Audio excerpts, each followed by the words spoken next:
Hello everyone, कैसे हो आप सब लोग। आशा करती हूँ बहुत खुश हो, बहुत मज़े कर रहे हो और अपना बहुत अच्छे से ख्याल रख रहे हो। आप सबका फिर से एक बार स्वागत है आपके खुद के ही चैनल लाइफ एंड एवरीथिंग में। ये रेशमी जुल्फे, ये शरबती आँखें, तुम्हें देख कर जी रहे हैं सभी। सोचिए, जब हीरो ने ये गाना गाया होगा और हीरोइन का बाल टच करते करते उसके हाथ में इतने सारे बाल आ गए, तो मतलब बाल झड़ के इतने सारे बाल हीरो के हाथ में आ गए तो कैसा होगा। वैसा हमारे रियल लाइफ में तो होता ही है ना। तकिए पे बाल, बाथरूम पे बाल, किचन में बाल, हर जगह बाल ही बाल। इतने सारे बालों का झड़ने का समस्या। और अभी आ गया है क्या, गर्मी। वैसे बारिश के टाइम पे सबसे ज़्यादा बाल गिरते हैं, लेकिन गर्मियाँ भी कुछ कम नहीं है। गर्मियों के पसीनों के वजह से बालों का जो रूट है वो वीक हो जाता है और बहुत ज़्यादा बाल झड़ने लगते हैं। और ये जो प्रॉब्लम है, ये प्रॉब्लम सिर्फ लड़कियों का नहीं है, ये प्रॉब्लम तो लड़कों में ज़्यादा होता है, क्योंकि वो हेलमेट पहनते हैं, पसीना हो जाता है, डैंड्रफ हो जाता है, बाल और ज़्यादा झड़ने लगते हैं, है ना। तो ये बाल झड़ते झड़ते हमें दिखने लगता है। एक्चुअली जो लड़के हो या लड़कियां, उनका जो बाल झड़ने का जो स्टार्टिंग स्टेज होता है वो है ये देखिए, मेरे जो बाल है, मेरे रूट्स यहाँ से है। आप देख लीजिए, मेरे बालों के रूट्स यहाँ से है। लेकिन जो जिनके बाल झड़ने लगते हैं और वो बॉल्डनेस की तरफ जाने लगते हैं, उनके जो ये रूट्स है वो पीछे की तरफ चले जाने रहते हैं। ऐसे पीछे की तरफ जाते रहते हैं और यहाँ पे ऐसे खालीपन सा आ जाता है। वो शुरुआत है गंजेपन की, जिसे देखकर डर जाना लाजमी है। हर कोई डर जाएगा, है ना। तो आज हम बात करने वाले हैं आपके इसी खूबसूरत से रेशमी बालों को कैसे स्ट्रॉन्ग बनाया जाए, कैसे आपके जो हेयर लाइन्स है, यहाँ से जो बॉल्डनेस आ रहा है, वहाँ से दोबारा कैसे बालों को उगाया जाए। चाहे आपकी उम्र कोई भी हो, बच्चे नहीं, 18 साल से ऊपर, चाहे आपकी उम्र कुछ भी हो, चाहे आपका जेंडर कुछ भी हो, आपके बाल इस रेमेडी से ज़रूर उगेंगे। देखिए, मैं आपको मेरे यहाँ पे ये देखिए, ये देखिए, पता नहीं दिख रहा है कि नहीं। ये है बेबी हेयर, छोटे छोटे से बेबी हेयर है जो अभी काफ़ी बड़े हो गए हैं। ठीक है, छोटे छोटे से मेरे, ऐसा नहीं है कि मेरे बाल नहीं झड़ते, लेकिन बहुत कम झड़ते हैं। कहते हैं कि दिन में 100 बाल झड़ना इज़ नॉर्मल। मेरा 100 से भी कम झड़ता है। मेरे बाल बहुत ही कम झड़ते हैं, क्योंकि मैं बालों का बहुत ज़्यादा ख्याल रखती हूँ। तो मेरे बाल बहुत स्ट्रॉन्ग हैं, उतने आसानी से टूटते नहीं हैं। लेकिन फिर भी कभी कभी मुझे भी ये हेयर लाइन का प्रॉब्लम हो जाता है। वो खींच के चोटी बांधना, पोनीटेल बांधना, उसके वजह से कभी कभी प्रॉब्लम हो जाता है। तब मैं हमेशा ये वाला रेमेडी लगा लेती हूँ। बस और क्या, 1 महीना लगाओ और उसके बाद खुद देखना, यहाँ से छोटे छोटे छोटे छोटे बाल आने लग जाएंगे।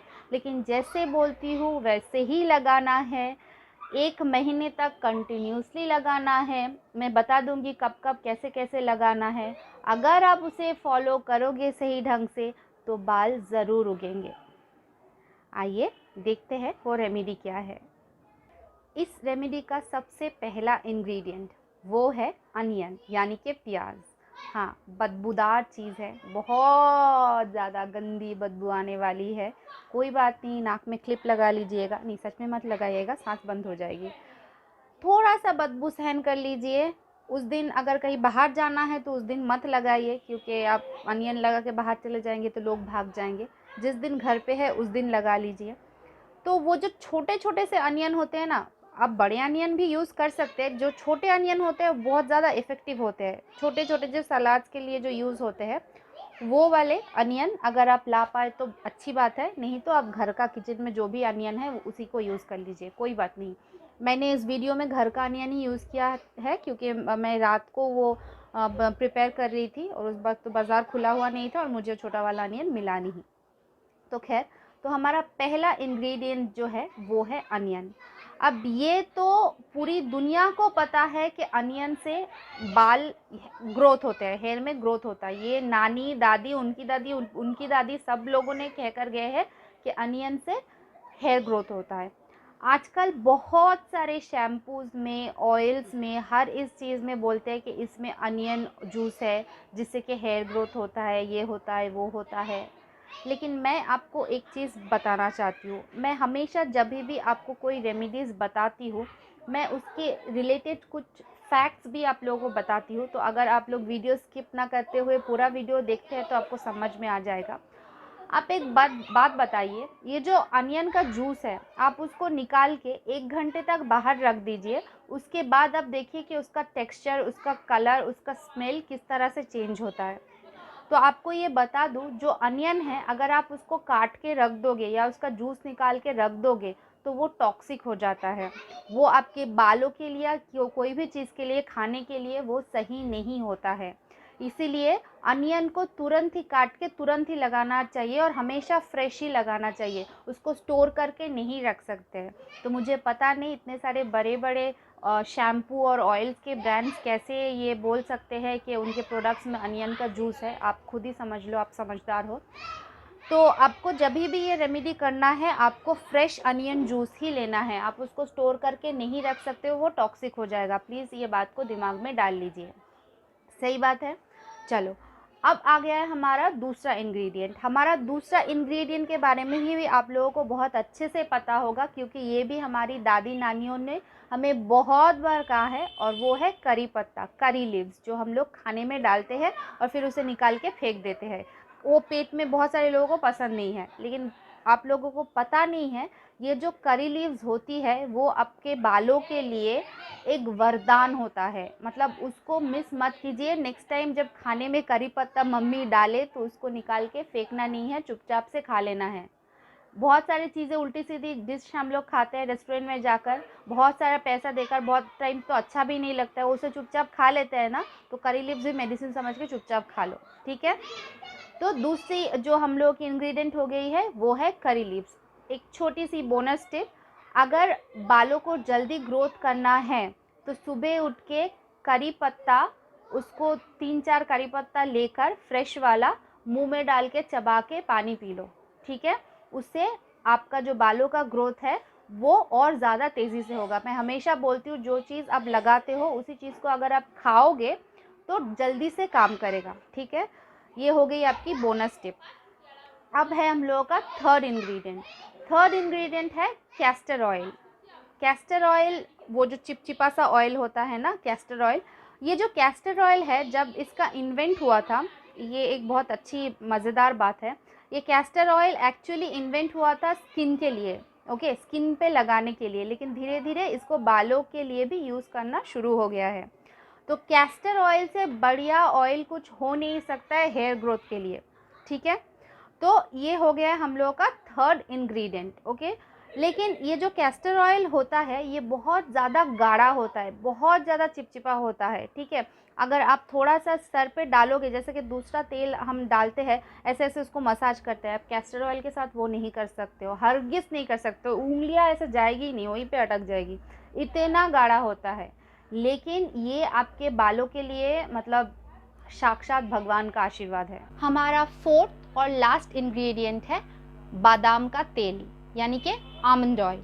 कौन सा वाला आमंड ऑयल? जो आमंड ऑयल आपको पसंद है वो वाला ही लगा लीजिए, लेकिन मैं जो इस रेमेडी में इस्तेमाल कर रही हूँ वो है रोगान बादाम श्री का आमंड ऑयल। ये कोई पेड प्रमोशन नहीं है, मुझे ये वाला आमंड ऑयल इसलिए पसंद है। देखिए, कोई भी आमंड ऑयल जो आप यूज़ करते हो वो ईडेबल होना चाहिए, मतलब वो आप खा भी सकते हो। ऐसा वाला आमंड ऑयल है तो ही इस्तेमाल कीजिए। बाकी जो भी आमंड ऑयल आप खरीदे, पीछे जो इंग्रेडिएंट्स होता है उसको ध्यान से पढ़ लीजिएगा, क्योंकि आजकल आमंड ऑयल के नाम पे बहुत सारे डुप्लीकेट चीज़ें भी मिल रही है। स्मेल उसमें डाला जाता है, बहुत फ्रेगनेंस वो सब डाला जाता है, वो सब इस्तेमाल मत कीजिए। बाकी आपकी मर्ज़ी, मैं जो इस्तेमाल कर रही हूँ मैंने वो बोल दिया। तो हमारा फोर्थ इंग्रेडिएंट जो है वो है आमंड ऑयल। आमंड ऑयल में भरपूर मात्रा में विटामिन ई होता है। अभी आपने बहुत सारे वीडियोस में देखा होगा, बहुत सारे लोग कहते भी होंगे, पार्लर वाली हमारी दीदी जो है वो भी कहती है विटामिन ई का कैप्सूल लगा लो, पूरे बालों में, और बाल बहुत अच्छे से ग्रो करना शुरू कर देंगे। लेकिन जो विटामिन ई का जो कैप्सूल होता है, इतना छोटू सा कैप्सूल होता है वो, अब वो पूरा बालों में अगर लगाना है, पूरे स्कैल्प पे, बालों में छोड़ो स्कैल्प पे, तो कितने सारे कैप्सूल लगेंगे, है ना। तो उसके मतलब उसको भी हम लगा सकते हैं, ऐसा नहीं है कि नहीं लगा सकते, बट ये वाला ज़्यादा कन्वीनियंट होता है, ज़्यादा आसानी से अब हम कर सकते हैं, और ये वाला थोड़ा महंगा होता है, इसलिए हम आमंड ऑयल यहाँ पे 1 स्पून ही यूज़ करेंगे।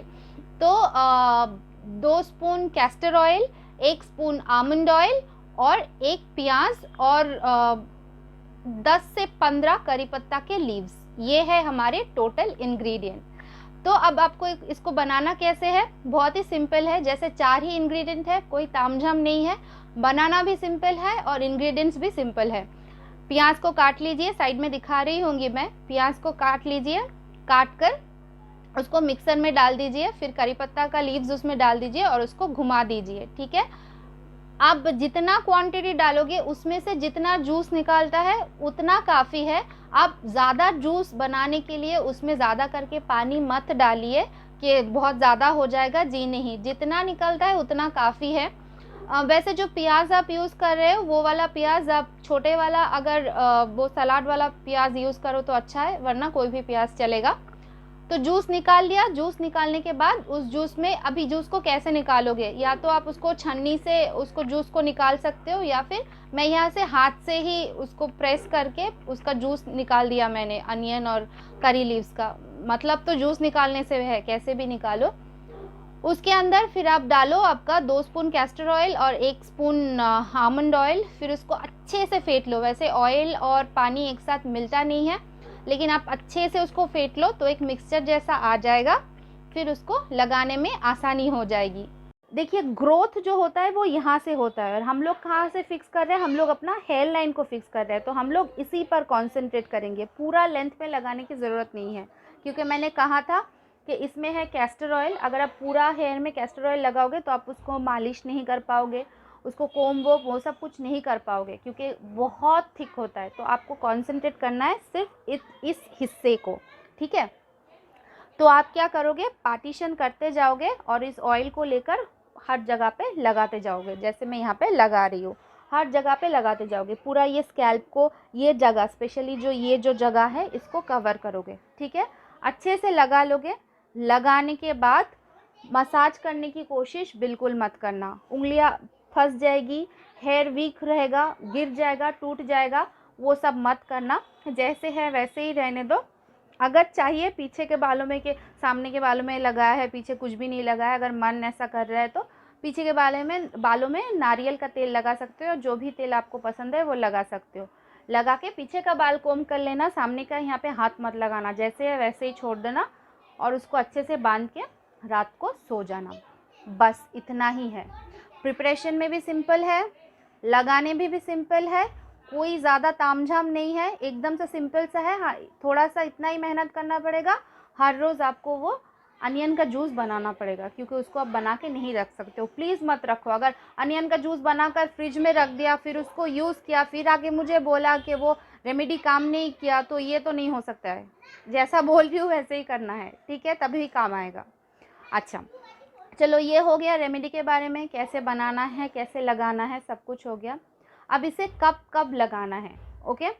तो ये डिपेंड करता है कि आपके यहाँ पे गैप कितना ज़्यादा है। अगर बहुत ज़्यादा गैप है तो एक दिन छोड़ के एक दिन लगाइए, कम से कम 2 से 3 हफ्ते तक एक दिन छोड़ के एक दिन लगाइए, ठीक है। उसके बाद 2 दिन छोड़ के एक दिन, ऐसा करके करके आप धीरे धीरे उसको कम करते जाइए।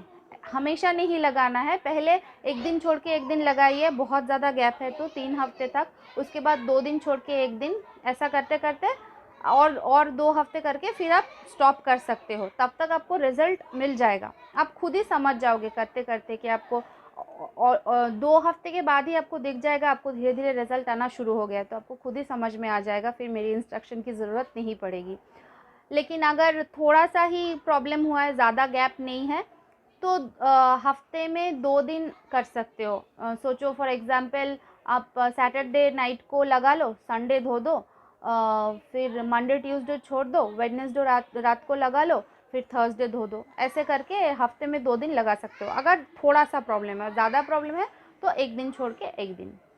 सही बात है, ठीक है, कोई कन्फ्यूजन नहीं है, कोई प्रॉब्लम नहीं है। अगर कन्फ्यूजन है तो कमेंट बॉक्स है, वहाँ पे पूछ लो, बता दूंगी, कोई प्रॉब्लम नहीं है। ओके। अरे रुकिए रुकिए रुकिए, एक बात बताना भूल ही गई।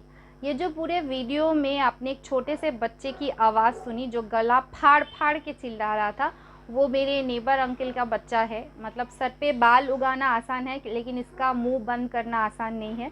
इसलिए इस छोटू की तरफ से मैं माफ़ी मांग लेती हूँ। आई होप आपको वीडियो पसंद आए, आप प्लीज़ उस पर कॉन्सेंट्रेट कीजिए। Thank you so much.